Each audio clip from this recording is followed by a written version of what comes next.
52 and these are known as retinal disorders। और ये बहुत मुश्किल टॉपिक्स माने जाते हैं। रीजन बिहाइंड कि ये टॉपिक्स एक तो क्लिनिकल हमारी जो प्रेजेंटेशन है वो तो ज्यादातर सब में ऑलमोस्ट सब में कॉमन होती है कि विजन लॉस हो रहा है, सडन विजन लॉस हो रहा है और इस तरह से एज फैक्टर भी ऑलमोस्ट सेम होता है। All the patients are almost 50+। सबको ही डायबिटीज होती है, हाइपरटेंशन होता है। ये जो 4-5 रेटिनल डिसऑर्डर्स आते हैं एक ही अम्ब्रेला में, जैसे age related macular degeneration, retinal detachment है, डायबिटिक रेटिनोपैथी है, और दूसरा क्या है, central retinal artery and vein occlusions है। ठीक है, तो the most important thing is we know कि what is really going on, the what is the pathology behind that, what is the pathophysiology behind that. और दूसरा हमें ये जरूर पता हो कि जो फंडोस्कोपिक हमें फाइंडिंग्स मिल रही है वो आखिर मिल क्यों रही है, उसका मकसद क्या है। अगर हमें ये पता होगा तो हमें बहुत आसान हो जाएगा, हमें कोई भी रट्टा लगाने की जरूरत नहीं पड़ेगी। And I have seen most of the you will questions also test कैसे कि they will say we have a patient who have a loss of vision and everything. When we are doing the fundoscopic examination, we are seeing the yellowish deposits in the retina which are known as drusen, ऐसे बोलेंगे, या बोलेंगे we are seeing maybe for suppose hemorrhages, microaneurysms, cotton wool spots and hard exudate. They will say thunder and blood and thunder appearance हमें मिल रही है, और they will say सब questions में ऐसे ही आ रहा है, और आपको डायरेक्टली पिक्चर दिखा देंगे कि आपको फंडोस्कोपिक फाइंडिंग देख के डायग्नोस करना होता है। ठीक है, या फिर आपको बोलेंगे वी आर सीइंग एट्रोवीनस निकिंग। तो आपको सब समझना है विदाउट रटे लगाए कि कौन सी चीज कहाँ पर है। ठीक है, और उसको समझने के लिए सबसे पहले we will try to understand, ये टॉपिक थोड़ा सा बड़ा होने वाला है बट वंस अगेन बहुत इंपॉर्टेंट है। हम समझने की कोशिश करेंगे what is the basic structure of the retina. सबसे पहले आप इसको देख ले, जो कि हमारे किसका है स्ट्रक्चर है, it is the structure of optic का ऑप्टिक डिस्क। और वहां पे हमें एक इंपॉर्टेंट चीज मिल रही होती है which is known as what, this macula and fovea. ये क्या चीज होती है भाई? मेक्यूला इज बेसिकली व्हाट, ये वो जगह है जो कि central part of the retina में होती है। और इस जगह पे क्या चीज होती है, इसके सेंटर में एक जो स्ट्रक्चर होता है, इस जगह पे बहुत ज्यादा डेंसिटी में आपको क्या मिलते हैं, रॉड्स, स्पेशली कौन ज्यादा, कोन्स आपको ज्यादा मिल रहे होते हैं। और उसके भी सेंटर के अंदर एक जगह होती है, वो क्या जगह होती है, it is known as fovea. और वो क्या करा रही होती है, फोबिया क्या कराती है, फोबिया में there is much larger amount of what, cones. And what does rods do, आपके नाइट विजन और नॉर्मल जो पेरिफेरल विजन है उसमें काम आ रहे होते हैं। लेकिन अगर हम मेक्यूला की बात करें या स्पेसिफिकली फोबिया की बात करें, यहाँ पे पता है दे आर नोन फॉर आपकी जो फेशियल रिकॉग्नाइजेशन, जो इतनी आप माइक्रो विजन है ना देख रहे हैं, जो सिंगल लाइंस आप लोग देख रहे हैं, जो रीडिंग है, जो फेशियल रिकॉग्नाइजेशन है, जो कलर रिकॉग्नाइजेशन है, ये सब आपको कौन हेल्प करता है, this मेक्यूला, specifically more specific phobia. ये कैसे हेल्प आउट करता है इतना, जिसको बोले ना जो एचडी विजन दे रहा होता है हमारी आय को, वो यही फोबिया दे रहा होता है। क्यों, कैसे, एक खास बात है यहाँ पे, एक तो कोन्स बहुत ज्यादा होते हैं, दूसरा क्या जी, नो माइक्रो मूवमेंट नहीं है। एक एनाटॉमिकली एक बहुत इंपॉर्टेंट चीज होती है, आप लोग बताएं जब तक मैं ये डायग्राम भेज दूं। कोई भी एक स्टूडेंट बता दे, यहाँ पे एक खास बात होती है जो कहीं भी नहीं होती है दूसरी। This is the only place, normally क्या होता है, there are so many like retinal cells, rod and cones, जो कि मल्टीपल रॉड एंड कोन्स कहाँ जा रहे होते हैं, एक गैंग्लियोनिक सेल बॉडी की तरफ जा रहे होते हैं, या एक गैंग्लियोनिक सेल की तरफ जा रहे होते हैं। लेकिन इन द फोविया क्या होता है, एक कोन, एक गैंग्लियन। तो इसकी वजह से भी क्या होता है, यहाँ पे जो विजन होता है ना, मोर क्लियर, मोर सेंसिटिव होता है। ये मैं क्यों बता रहा हूँ, इसके पीछे बहुत बड़ी रीजन है, वो क्या है वो हम समझते हैं। अब अगर हम बात करें कि रेटिना का स्ट्रक्चर क्या होता है, दिस इज वेरी इंपॉर्टेंट, आप समझें क्यों। उसके अंदर हमें सिर्फ 3 मेम्ब्रेन समझनी है। एक क्या कि ये देखें, this is the choroid. Choroid क्या कर रहा होता है अपने, ब्लड सप्लाई, जो रेटिना को न्यूट्रिशनल सप्लाई है और एक्सक्रिएशन सारी कहां पे हो रही होती है, कोरॉइड के अंदर हो रही होती है। एंड उसके ऊपर क्या होता है, there is retinal pigment epithelium, RPE membrane. And what is the function of this RPE? This is very very important. Understanding all the like pathologies. क्या करा रहा होता है, राइट रिफ्लेक्शन करा रहा होता है, शाबाश। और क्या पता ये भी हो, लेकिन और other functions of this RPE is basically ये हेल्प करता है नरिश करने में जो ऊपर वाले फोटो रिसेप्टर सेल्स हैं। दूसरा, ये वेस्ट रिमूवल का काम करता है कि जो भी वहां पे जो ऊपर वाली लेयर्स में वेस्ट जमा हो रहा है वो रिमूव करता है। ये गौर से बातें याद रखनी है, काम आएंगी। The third thing is it actually recycle जो विजुअल पिगमेंट होता है वो। ये सारे किसके फंक्शंस हैं? आरपीई के, रेटिनल पिगमेंट एपिथेलियम के, specially the removal of waste. ये समझ आ गई। अब उसके ऊपर क्या है, लाजमी नहीं है आपको लेयर्स ये सारी याद हो, बस एक लेयर जरूर याद हो कि कौन सी है, फोटो रिसेप्टर लेयर है। ठीक है भाई, उसके अंदर क्या होते हैं? दी फोटो रिसेप्टर्स होते हैं। एंड इन दोनों के बीच जो आरपीई और कोरॉइड है, इनके बीच एक इंपॉर्टेंट मेम्ब्रेन है जो कि इसको अलग कर रही है। उसका क्या नाम है? It is known as Bruch membrane. समझ आ गई? इतना समझ आ गया? अच्छा, ये बात सबको समझ आ गई तो फिर हम मूव करते हैं हमारे डिसऑर्डर्स की तरफ। अब देखें व्हाट हैपेंस। अब ये चीजें कनेक्ट होंगी। We have a 40 not 40, we have a 75-year-old patient presented in the OPD with the complaint of decreased vision from the both eyes, but it is more prominent in the right eye, and it is bothering the patients since like last 2 years. On visual field examination, we are seeing that the patient has what? Central scotoma. Scotoma, सही बोल रहा हूँ? What is now scotoma? Scotoma is something loss of vision. कोई एक particular जगह पे loss हो जाए, तो अगर सेंट्रल हो तो यानी बिल्कुल ही सेंटर वाला। मैं अगर सामने देख रहा हूँ, सामने हसनैन बैठा हुआ है, तो सेंट्रल विजन मेरा क्या काम कर रहा है? हसनैन को देखने में मदद कर रहा है। साइड में ऐसे कौन बैठा हुआ है? ये जेन बैठा हुआ है या ये। तो सेंट्रल विजन पता है किस काम आता है? ज्यादातर जो हम देख रहे होते हैं, जो मेन एक्टिविटीज कर रहे होते हैं, उसमें सेंट्रल। तो इस पेशेंट को वो सारे मसले हो रहे हैं। There are central scotomas.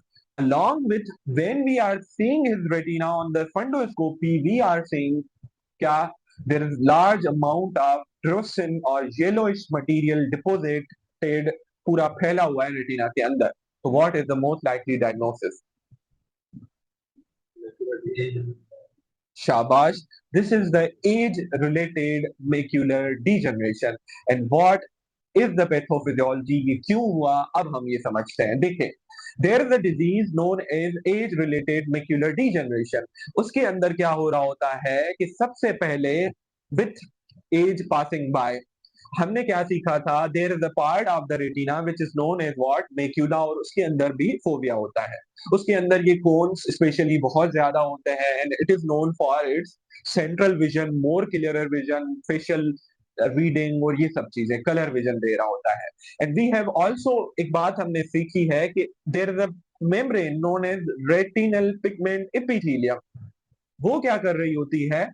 वो क्लियर आउट कर रही होती है वेस्ट को। And as the age passes by, due to some oxidative stress, may be tobacco smoking है। And once again, tobacco smoking is the strongest risk factor of age related macular degeneration. अगर कोई smoker है, सबसे पहले आप उसको ये बंद कराओगे, फिर उसको आप एंटीऑक्सीडेटिव कोई चीजें दोगे, मल्टीविटामिन दोगे। तो बहरहाल ये जो एपिथेलियम है, अल्टीमेटली विद द एज ये क्या होती जाती है? डैमेज होती जाती है। तो अल्टीमेटली इस एपिथेलियम के डैमेज होने से क्या होगा? सबसे पहले क्या होगा? यस, दैट वेस्ट अक्यूमुलेशन होती जाएगी in which is known as what? Those drusen deposits. और ये क्या वेस्ट होता है? These are basically the lipids, calcium and proteins, जो नॉर्मली क्या कर रहा होता है? This RPE, retinal pigment epithelium, clear कर रही होती है। तो दिस इज नोन एज, और this is the pathophysiology behind, जो पहले आपके पास क्या आ रहा होता है, जिसको हम बोलते हैं ड्राई या पहली stage of the age related macular degeneration, जिसके अंदर पेशेंट को क्या हो रहा होता है? Gradual decrease in vision. और आपको क्या नजर आ रहे होते हैं? सब रेटिनल डिपॉजिट्स, जिसको हम क्या बोल रहे होते हैं? ड्रोसन। येलोइश डिपॉजिट्स होते हैं, ये लिपिड्स के होते हैं। समझ आ गया अब क्यों हो रही है, ये ऐसे क्यों हो रहा है? ये बात समझ आ गई। अब नेक्स्ट क्या होता है? ड्यू टू दैट डैमेज, इसका एक और काम क्या होता था? अब डैमेज बढ़ता जाएगा। इसका एक और काम ये होता था कि it gives the nourishment to the what? Retinal cells, to the photoreceptor cells. अब अगर this retinal pigment epithelium destroy हो जाएगी तो अल्टीमेटली हाइपोक्सिया ऑफ द क्या डेवलप होगी, किस चीज की हाइपोक्सिया डेवलप होगी, दो फोटो रिसेप्टर्स, रेटिना की खुद की हाइपोक्सिया डेवलप होगी। तो हाइपोक्सिया डेवलप होती है तो क्या बढ़ता है, वेस्क्यूलर एंडोथेलियल ग्रोथ फैक्टर। जब वो डेवलप होना शुरू हो जाएगा तो there will be new vessel formation in the choroid and ultimately जो बहुत जल्दी वेसल फॉर्म होती है वो क्या होती है, torturous thin capillary and this lead toward ultimately the oedema of the what, oedema of this retina. और उसकी वजह से specially at the site of what, macula, तो उसको हम बोलते हैं wet age related macular degeneration and this is the most severe form. But अब हमें समझ आ गया कि वो क्या रहा है और ये प्रेजेंट कर रहा होता है with more severe features central scotomas के साथ। आपको समझ आ गया एज रिलेटेड, तो एज में हमें क्या मिलेगा, हमेशा ड्रोसन डिपॉजिट्स। आगे समझ क्यों हो रहा है, ये आ गया।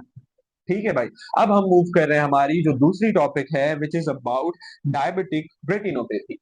अब ये क्या चीज है भाई, देखें, एक पेशेंट होता है डायबिटीज का, उसके वेसल्स के अंदर, उसके रेटिना के अंदर स्पेसिफिकली क्या मसले हो रहे होते हैं अपने, हमें पता है वहां पे सॉर्बिटोल एक्यूमुलेशन होती है, हमें पता है वहां पे ग्लाइकेशन प्रोडक्ट्स जमा हो रहे होते हैं, हमें पता है उसके अंदर एग्जाजरेटेड ऑक्सीडेटिव डिस्ट्रेस हो रही होती है। तो अल्टीमेटली नॉर्मली तो हर किसी में होती है oxidative stress, but that sorbitol, that glycation products are specifically causing more amount of what oxidative stress, and ultimately this oxidative stress start causing damage to the small very thin capillaries of the retina।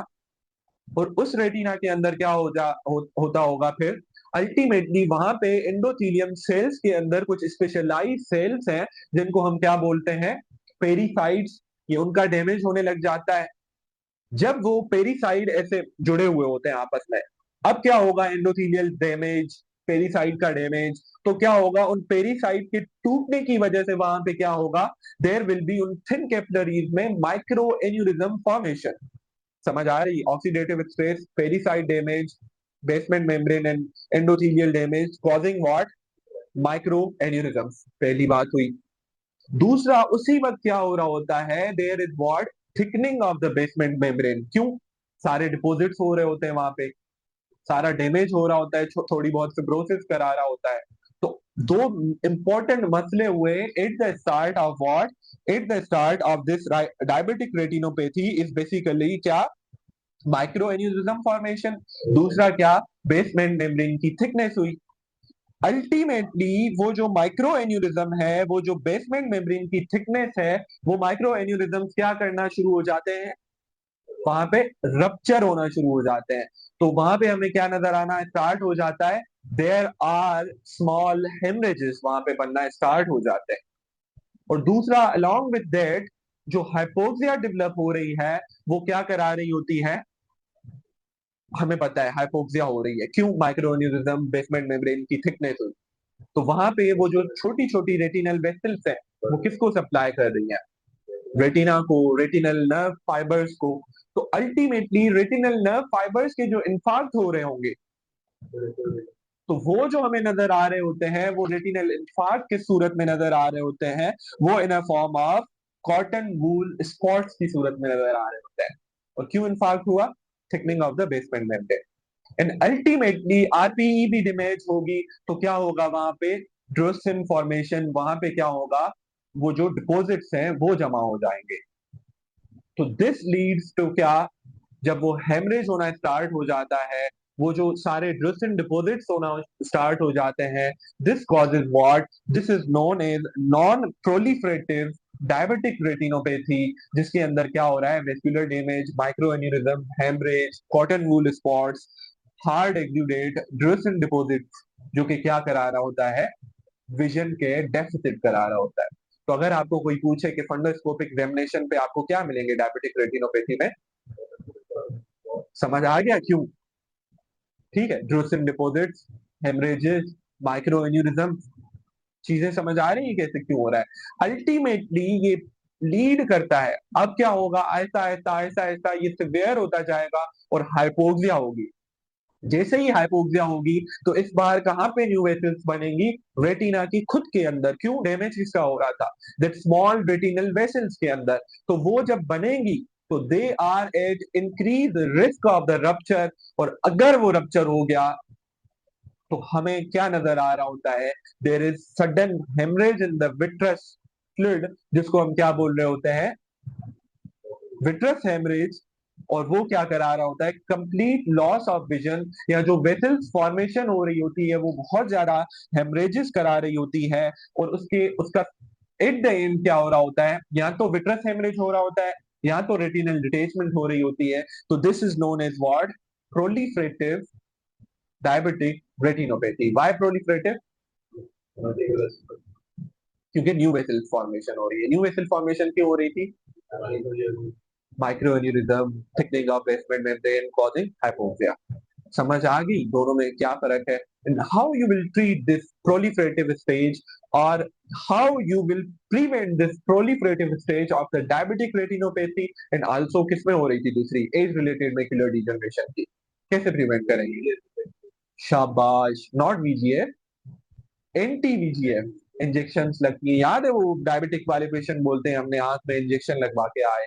तो this is the like preventive और अबॉर्टिव treatment, कि उसको रोक देती है उसकी progression को। किसकी? मैक्युलर डिजनरेशन एंड किसकी? डायबिटिक रेटिनोपैथी को। हसनैन, समझ आ रही है चीजें? अब आखिरी वाला बहुत आसान है, which is known as hypertensive retinopathy. And इसके अंदर क्या हो रहा होता है? Due to chronic hypertension there is sclerosis, there is thickening, there is spasm of the small retinal veins, and ultimately वो क्या कर रहा होगा? thickening और sclerosis ये क्या करेगा? then hypoxia of the what? Hypoxia of the retina, and which leads to what? Hypertensive retinopathy. ठीक है, आगे चल के वेस्कुलर एंडोथेलियल फ्रैक्चर होगा। But the most important thing we see in hypertensive retinopathy, वो क्या बोलते हैं? There is what? Arteriovenous nicking. ये क्या चीज है? और आपको कैसे याद हो कि ये हाइपरटेंसिव नहीं होती है? हम हमारे पास आता है ना एवी निकिंग, हम याद करते हैं वो डायबिटिक में था कि रिलेटेड था कि सेंट्रल रेटिनल आर्टरी में था। कैसे याद हो एवी निकिंग? है क्या चीज? जब आप लोग ये समझ जाएंगे ना कि एवी निकिंग क्या चीज है, तो आपको जरूरत नहीं पड़ेगी रट्टा लगाने की। And the reason is AV nicking, मैंने क्या बोला? What is happening in hypertensive retinopathy is basically आपका क्या हो रहा है? There is thickening of the arteries, there is stiffening of the arteries. अब एक ये आर्टरी है, ये थिक और स्टिफ हो गई है। ये वीन है। वीन क्या होती है? हमेशा नरम, टॉर्चरस। ठीक है, अब क्या होता है? हम नॉर्मली क्या होती है, ये आर्टरीज वीन के गिर्द घूम रही होती है, कोई भी इशू नहीं होता। जब एक थिकन्ड, एक स्टिफ आर्टरी क्या हो जाती है? हार्ड हो जाती है। तो वो आर्टरी क्या करती है? जब वीन के साथ गुजर रही होती है तो वो उसको ऐसे कंप्रेस करती है। तो हमें क्या नजर आ रहा होता है कि आर्टरी क्या कर रही है? वीन को डिसऑर्ड कर रही है जब वहां से गुजर रही है। तो उसको हम क्या बोल रहे होते हैं? Arteriovenous nicking. And this is very very typical for what? Hypertensive retinopathy. अब रट्टा नहीं लगाना पड़ेगा ना चीजों में। सही है भाई? और वो मैं दिखाता हूँ सब पिक्चर्स के किस तरह से हमें मिलता है।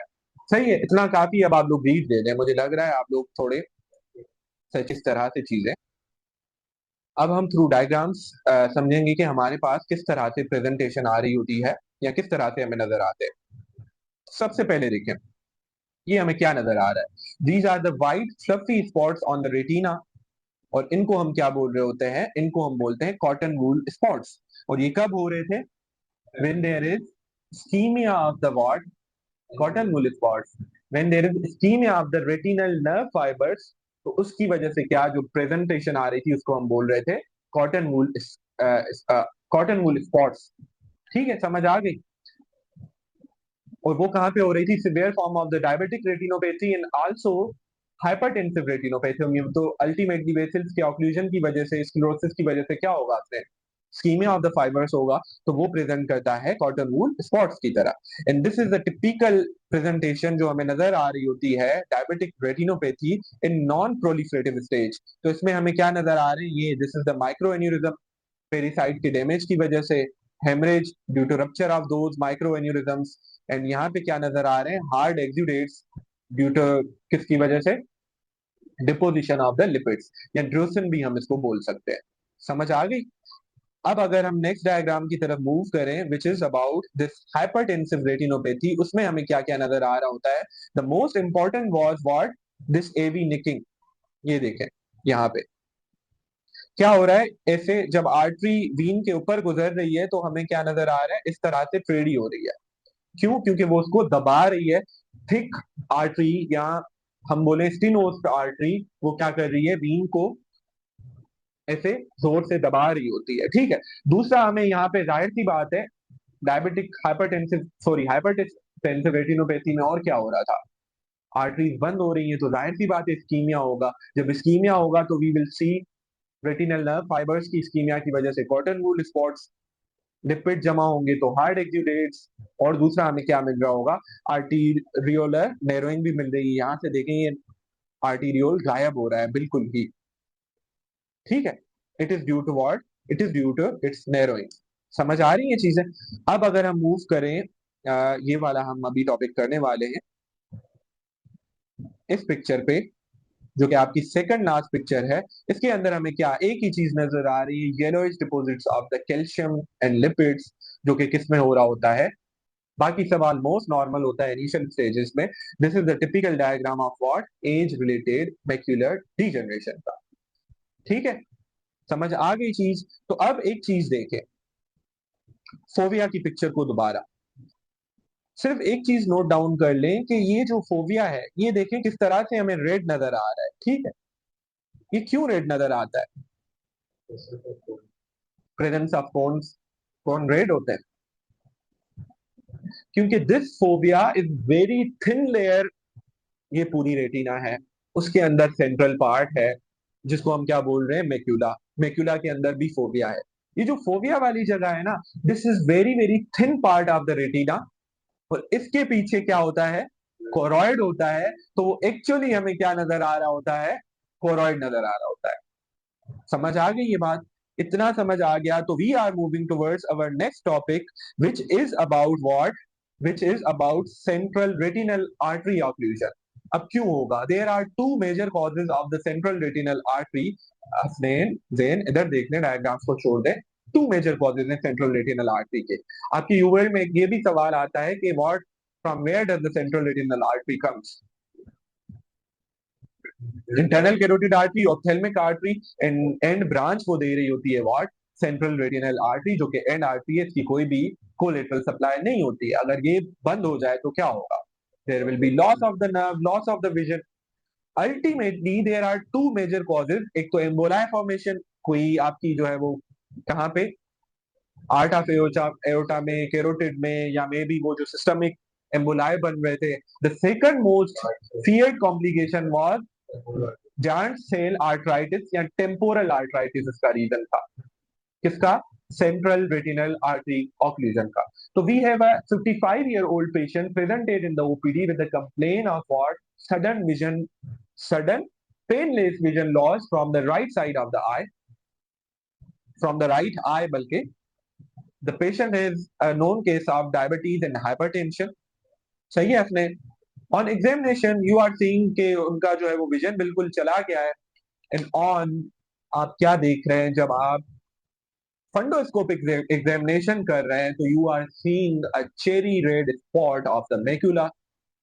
Patient is also giving a history of chronic headaches, especially the temporal region, and the palpation of the temporal area shows what? Tenderness. So this is what causing central retinal artery occlusion. अब why that cherry red spot? देखें भाई, बहुत simple है। क्या हुआ? Retinal artery बंद हो गई। रेटिनल आर्टरी बंद हो गई, रेटिना की पूरी ब्लड सप्लाई खत्म हो गई। तो इस्कीमिया की वजह से पूरी रेटिना क्या हुई? फेल हो गई। मैंने क्या बोला था, फोबिया के पीछे क्या होता है? Choroid vessels. फोबिया हमें क्या नजर आ रहा होता है फिर भी? दैट रेड स्पॉट, उसको हम बोलते हैं चेरी रेड स्पॉट, जो कि मोर प्रोमिनेंट हो जाता है जब पूरी रेटिना क्या हो जाती है? फेल हो जाती है। तो this is the typical fundoscopic finding of the what? Central retinal artery occlusion. समझ आया? अब वीन ऑक्लूजन क्यों होती है? वीन ऑक्लूजन अगेन थ्रोम्बोसिस या दूसरा किस वजह से होती है? याद है हमने पढ़ा था एट्रोवीनस नेकिंग। तो जब भी वीन की निक होगी, वीन वहां से क्या हो रही होगी, थोड़ी सी बंद, वीन बंद होगी तो वहां पे क्या फॉर्म होगा, थ्रोम्बोसिस, ब्लड की पूलिंग की वजह से। तो दो ये इंपॉर्टेंट कॉजेज हैं, लेकिन इस बार क्या प्रेजेंटेशन बहुत अलग होगी। कैसे? कि वीन बंद हो रही है, आर्टरी से तो कंटिन्यूअसली क्या आ रहा है, ब्लड आ रहा है। तो अल्टीमेटली क्या होगा, there will be severe oedema, vessels बहुत इंग्रोज्ड हो जाएंगी, स्पेशली आर्टरीज भी, वीन्स भी। और दूसरा हमें क्या, हेमरेजेस नजर आ रहे होंगे। तो इसको हम क्या बोल रहे होते हैं, this is known as blood and thunder appearance, engorgement of the veins. ठीक है, तो अब थ्रू डायग्राम ये चीज देख लें आप दोबारा, हमें कैसे नजर आता है ये दोनों चीजें।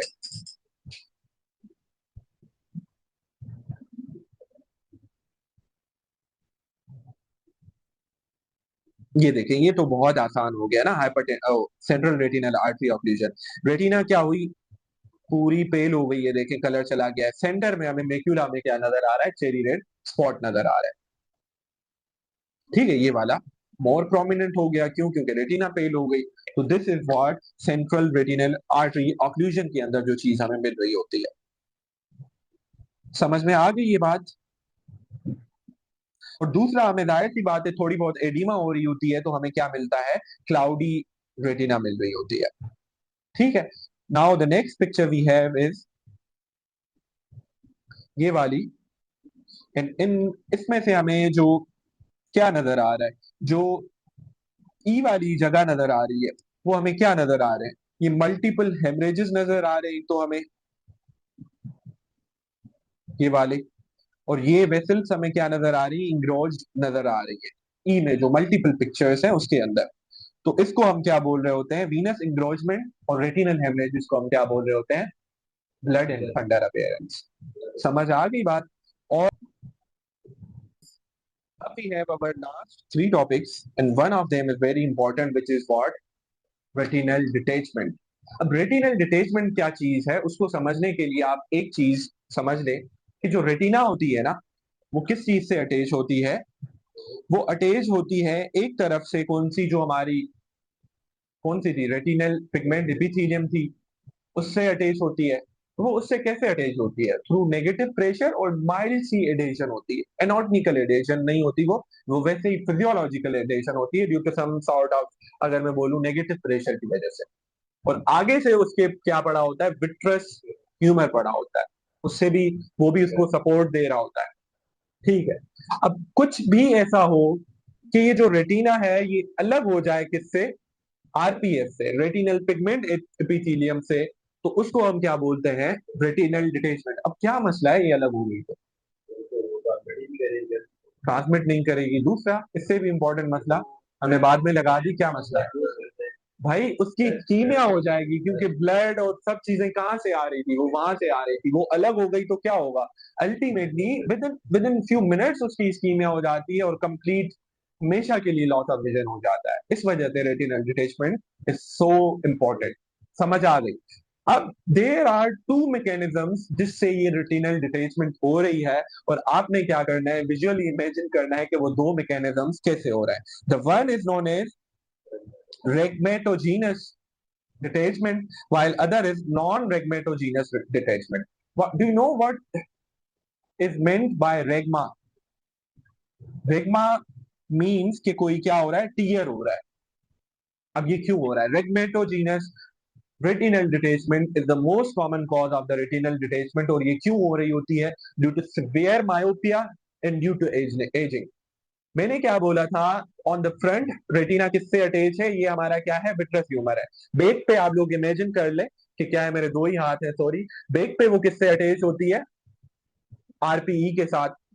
अब होता क्या है, ड्यू टू एजिंग, ये जो विट्रस ह्यूमर है ना, इसकी भी कुछ एडिशन होती है, किसके साथ, रेटिना के साथ।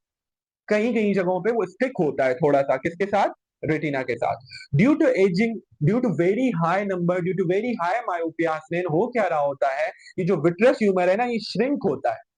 अब श्रिंक होगा तो क्या होगा, कुछ जगहों पे ये स्टिक होता है, किसके साथ, रेटिना के साथ। अल्टीमेटली वो क्या करेगा, उस रेटिना को साथ अपने तरफ खींचता जाएगा। अब वो खींचेगा तो इस दौरान क्या हो जाएगा, there will be some sort of छोटा सा टीयर, छोटा सा hole in that retina, and ultimately वो पूरा विट्रस ह्यूमर कहाँ जाएगा, उस potential space between the retinal pigment epithelium और रेटिना के अंदर, और अल्टीमेटली वो क्या लीड करेगा, there will be retinal detachment, and this was your rhegmatogenous, retinal detachment. और वो क्या बोलेगा पेशेंट कि मेरा विजन लॉस हो रहा है, ऐसे लग रहा है कोई सडन कर्टेन आ रहा है, पहले पेरिफेरल होता है फिर सेंट्रल विजन लॉस होता है, तो सेंट्रल पहले किसमें होगा, एज रिलेटेड मैकुलर डिजनरेशन। समझ आ गई। अब नॉन रेगमेटस कॉजेज क्या है, वो डायबिटिक रेटिनोपैथी में हमने पढ़ा, जो ट्रैक्शन डिटेचमेंट, ट्रैक्शनल क्या चीज होती है, ये जो आरपीएफ डैमेज हो रही थी ना, यहाँ पे रेटिना है, इस बार ये रेटिना है, विट्रस को छोड़ दे, ये रेटिना है, ये आरपीएफ है। होता क्या है, इस आरपीएफ के डैमेज की वजह से ये भी डैमेज हो रही है, ये पूरी एक इतनी बड़ी लेयर है, ये भी बड़ी लेयर है। होता क्या है कि ये जो आरपीएफ है ना, इसकी डैमेज हो रहा है क्रोनिक, हमने पढ़ा था किसमें, डायबिटिक रेटिनोपैथी में, एज रिलेटेड में, इवन हाइपरटेंसिव में भी। होगा क्या, इसकी क्या होगी, फिब्रोसिस होगी। अब ये जब फिब्रोसिस करती है तो ये क्या करेगी, ये थे श्रिंक करेगी। अब जब ये श्रिंक करेगी तो ये क्या होगा, दिस रेटिनल लेयर इससे अलग होना शुरू हो जाती है, तो उसको हम क्या बोलते हैं, ट्रैक्शनल डिटेचमेंट। और कभी कभी यहाँ पे फ्लूइड भी आ जाता है, तो वंस अगेन सेम प्रोसेस, कि वो और ज्यादा एक्सुडेट की वजह से जो बिटवीन पोटेंशियल स्पेस जमा होगा, तो वो क्या कराएगा, दिस कॉजेज रेटिनल डिटेचमेंट।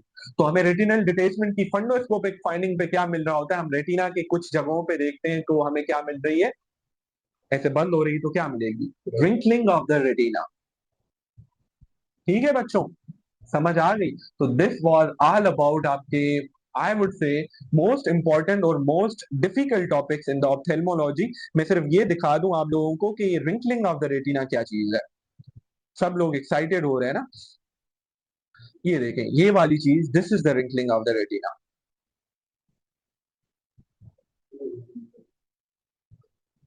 नहीं लग रही तो आप जो है वो किसी क्लिनिक चले जाएं। ये वाला पोर्शन, ये देखें, इसमें हमें रिंकल्स नजर नहीं आ रही, एफ में ऊपर वाले पोर्शन में। जब आप यूवर्ल्ड करेंगे ना तो अच्छी पिक्चर्स मिलेंगी, आप वहां पे देख लीजिएगा, ठीक है।